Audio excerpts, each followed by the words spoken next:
3 of the Premier League is almost upon us, so let's get picking our fantasy team and those score predictions, and make sure you follow along yourself. Let's start with how we did last week in the fantasy team, and we've definitely got some ups and downs.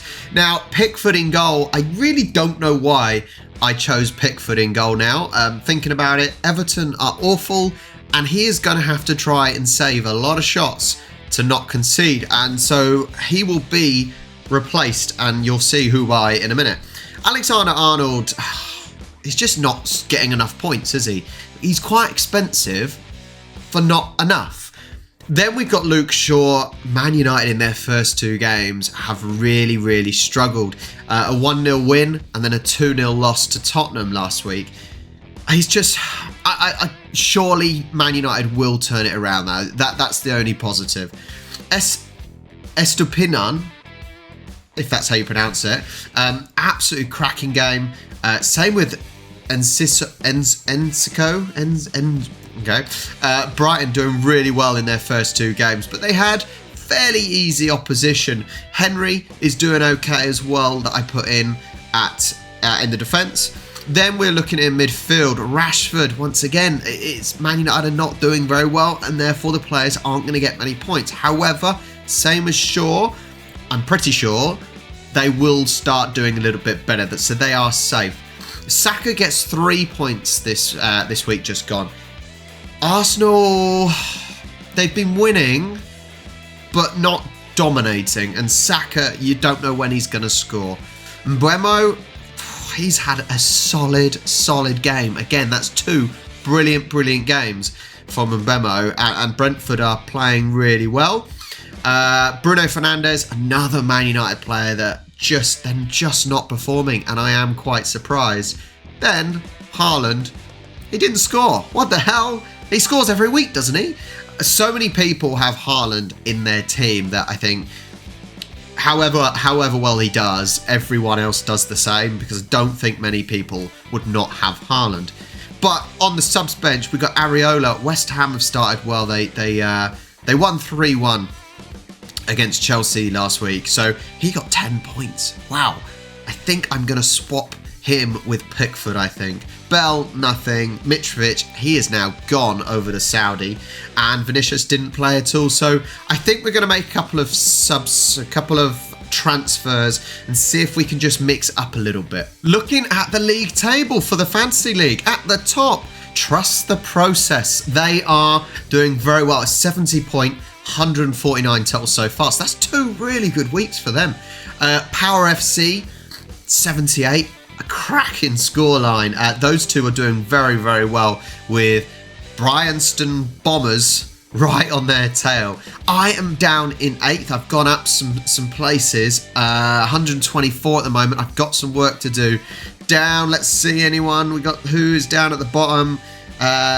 Duma, Polonia. I love Big Ange. Okay.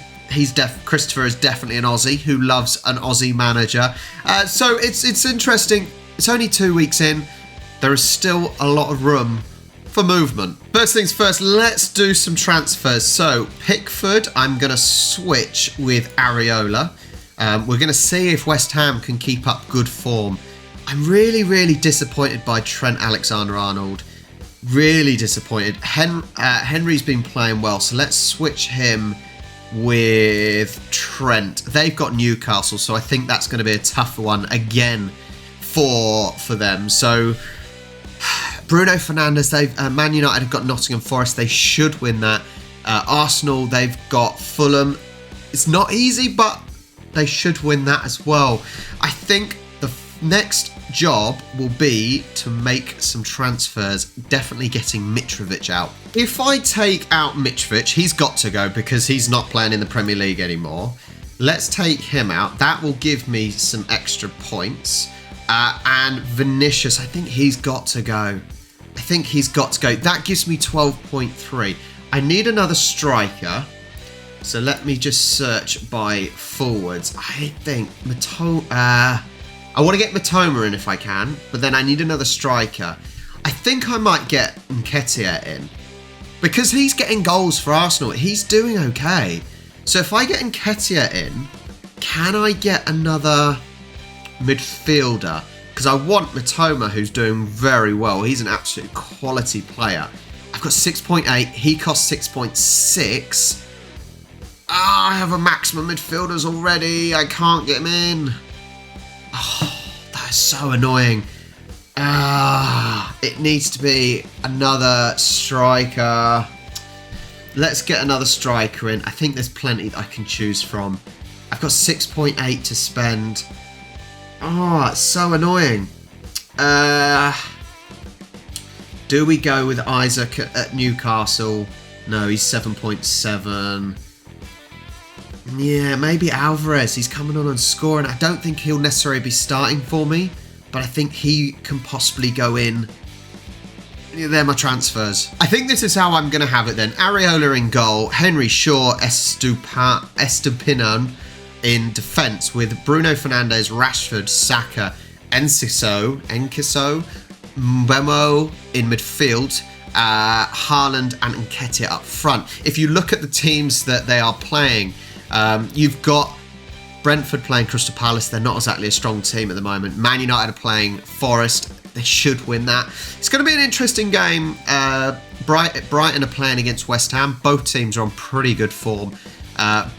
Then you've got, obviously, you have Arsenal playing Fulham, and you have Man City playing Sheffield United. So there should be some goals there, I reckon. It's going to be an interesting week, I think. And now on to the Super Brew score predictions for last week. Let's see how we did. On Friday, we had Forest versus Sheffield United. I did a 2-0 win to Forest. They actually won 2-1. So I get a close result, which isn't too bad. 1.5 points for me. A lot of people predicted that, though, so that isn't amazing considering. Then on the Saturday fixtures, it was 3-0 to Brentford, and I did 2-1. I thought Fulham would have enough at least to score one goal, but obviously they're losing Mitrovic, and Mitrovic is, well, their goal scorer. So I really don't know what Fulham are going to do now. I don't think they're going to... I think they're going to struggle more than I predicted initially. Then I did 2-1 to Liverpool. However, they won 3-1 against Bournemouth. Close result again, so another 1.5. Not too bad. I'm getting points. That's the main thing. Then I did 2-0 to Brighton. Brighton actually went and hammered Wolves 4-1. Brighton are doing so well. They're currently top of the table. The only thing is, obviously, they've played two teams that are not particularly that strong. So, fair play to them. Brighton have that team spirit and a fantastic model. I think they're about to sign a replacement for Casado. Casado, is that his name? Anyway.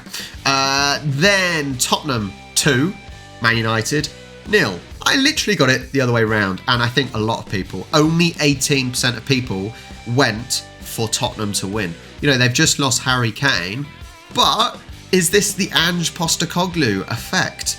You know, Man United are struggling. They only beat Wolves 1-0. Now they're losing 2-0 to Tottenham. They've got to have a big kick up the backside now, Man United, don't they? These first two results has got to give them a kick up the backside. Man City versus Newcastle. I did 3-1. Man City just about squeezed over the line with a 1-0. I don't think Newcastle actually did enough to warrant a goal, to be fair. So I think it's probably a fair result, actually, because I don't think Man City did a lot either. It wasn't the most exciting of games to watch. So I get a result. It's not close, but there's another point on the board. Then Aston Villa versus Everton.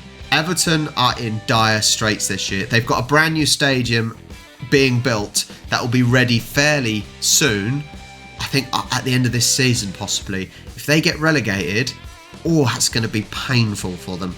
But Aston Villa did incredibly well and won 4-0 convincingly. So I get 1 point for the result. That's it. Now, this is a result that not many people thought would happen. I did a 2-1 win to Chelsea. West Ham actually won 3-1. What was surprising about this, I think, is the signings Chelsea have made. They've spent so much money, and I'm sure things will improve for them, but they've spent so much money. And West Ham had the James Ward-Prowse effect, that's all I'm going to say. 2 assists for James Ward-Prowse. What a player they have signed from us. I'm so gutted Ward-Prowse has left Southampton, and it's going to come up probably every week. I'm just going to say that right now. So nothing, but a lot of people didn't get anything there. So unlucky. Then Monday's kickoff was Crystal Palace versus Arsenal. I didn't think Arsenal would score that many. They don't seem to be scoring loads. Gabriel Jesus is not in action at the moment with injury. But Crystal Palace just are not strong. They've lost their talisman. They've lost Wilf Zaha. They are getting replacements in. But it's going to be a tough season for Crystal Palace. But a 1-0 win, it does the job. A close score for me. See how the league table is shaping up with the Super Brew competition then. At the top is Ethan, doing pretty well. Actually, level with Johan on 27 points in the first 2 weeks. That's pretty good. That's pretty good. But I am there in third place, hot on their heels with 25 points. The difference is, what I really like about the Super Brew competition for the Premier League is that getting an exact result gets you 3 points, a close is 1.5, a correct is 1, and obviously nothing for a win. So there's a decent amount of point difference you can get for getting a correct score. And so that makes all the difference here. You know, you can get all the correct results, not get close, and you are not going to be at the top. So I'm sitting in third. Chad Wookie is up to fifth. Aussie Austrian up, gone up 5. Aussie Austrian got up 5 as well. Let's see any big down. DCM, Dieter's gone down 6. Up 7, West Ham Nick. Let's see who. Oh, Cal. Cal has got the golden hat. Sarah Ma has the wooden spoon. First game of the week, Friday night kickoff. Stamford Bridge, Chelsea versus Luton. Now, surely this is the game. Chelsea are going to finally win a game. Third game in, they have got to beat Luton. It's at Stamford Bridge. Is this where all that money starts to pay off against the team that's just got promoted? Surely they are going to win. So I am going to go with a 3-0 win. I think Luton, I don't think they'll stay up. However, I do think they will work hard. That's the best we're going to get from Luton, in my opinion. They're going to work hard and make life difficult, but Chelsea should win. So I'm going to go with a 3-0 win to Chelsea. Then at the Vitality down in Bournemouth versus Tottenham. Bournemouth without a win as well. They've got a draw and a loss. Tottenham, a draw and a win. Two actually fairly good results for Tottenham, especially beating Man United last week for Tottenham. It's difficult. It's difficult. I know it's at the Vitality, but I don't think that's going to make any difference. I'm going to go 2-1 for Tottenham. I think Tottenham should be riding high from their last win, so we'll go 2-1 to them. But Bournemouth are plucky. They are plucky. So I'm sure they can at least score 1 goal. Then Arsenal versus Fulham. Arsenal haven't won convincingly. They're doing, two wins out of 2. They just are not scoring goals like you would want them to score. But it's at the Emirates. I think let's go a 3. Are Fulham going to score? No. I'm going to go 3-0 for Arsenal. Fulham don't have Mitrovic. You saw that last week and they couldn't score. Let's go 3-0 Arsenal. Maybe this is the time where they actually win fairly convincingly. Then G-Tech Community Stadium. I've been there a couple of times for London Irish that aren't even a club anymore. Brentford versus Crystal Palace. Brentford draw, win. Crystal Palace win, loss. Brentford are playing well. I think I'm going to go 2-1 to Brentford. Brentford have got one very similar to Brighton, a really strong team spirit. And Brentford, they're going to be a force to be reckoned with when a certain Ivan Toney comes back at some stage. So 2-1 win to Brentford. Everton versus Wolves. Both teams have not won this season. However, I would like to think Wolves have... but Wolves got destroyed, didn't they, against Aston Villa? This is a difficult one. I might go with a 1-1 draw. Yeah, I'm going to go with a 1-1 draw. I think both teams not performing, both teams not scoring, both teams are equally as bad. I think that's probably the best way of putting it, and therefore a draw is a potential outcome. So let's have that. Then Old Trafford, Man United versus Forest. Man United, they must have had a kick up the backside, losing to Tottenham 2-0. Forest, yes, they did win last week, but it was against Sheffield United. I don't think Forest are the worst team in the league, and they should have enough to stay up. But after the defeat last week, Man United are surely going to improve. So I'm going to do a 2-0 to Man United. It's not over the top, but it is still convincing enough of a win. Then Brighton at the Amex. Now this is a difficult one as well, because actually Brighton, they're 2 out of 2, but they have faced two not so strong teams. West Ham, they've just gone and beaten Chelsea 3-1. They got a draw the previous week. I think this is a fascinating game. This is possibly the game of the week, actually, Brighton versus West Ham, with how both teams have started the season. Let's go Brighton. Let's go oh, no. I'm going to go 2-2. Change my mind. I'm going to go 2-2. I think it should be a close game. I know it's at the Amex, but I think it should be a close game. Let's try 2-2. We all love a draw, right? Turf Moor, Burnley versus Aston Villa. Oh, Aston Villa did very, very well last week, didn't they?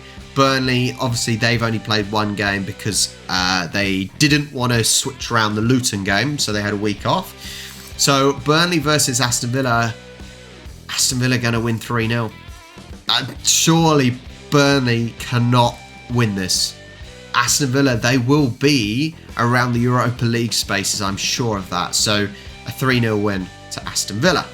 Sheffield United versus Man City at Bramall Lane. This surely is going to be a destruction. It is surely going to be an absolute destruction. Sheffield United 0, Man City 4. I think that's fair. That's fair result to try and suggest. There is no way Sheffield United will win this. That's it. So, if you've got Haaland in your team or any other Man City players in your fantasy team, good luck. You should get a few points. Then, last game of the week. It is Newcastle versus Liverpool. Another interesting game. Technically, Liverpool had the better form. However, Newcastle did face Man City, and they held them to a 1-0 win for Man City, so they did okay. It's a difficult one. It's at St James's Park. This is a difficult one. I think I'm going to go 2-1 Liverpool. I'm going to go 2-1 Liverpool. That is a really difficult one to call. There's that one and the West Ham game, really difficult ones to call, but that is my selection for the week. So my scores for this week: Chelsea 3, Luton 0, Bournemouth 1, Tottenham 2, Arsenal 3, Fulham 0, Brentford 2, Crystal Palace 1, Everton 1, Wolves 1, Man United 2, Nottingham Forest 0, Brighton 2, West Ham 2, Burnley 0, Aston Villa 3, Sheffield United 0, Man City 4, Newcastle 1, Liverpool 2. If you haven't already, there's time to catch up. There's a very, very long season ahead, so make sure you join the Super Brew competition and get joining in on the Premier League fantasy team. Links will be in the description down below, so join in. Stick with me this whole season, because we will be continuing every week doing a video with how we got on the previous week, what I'm doing to change it, selecting some scores. Yeah, make sure you like and subscribe, and I will catch you next time.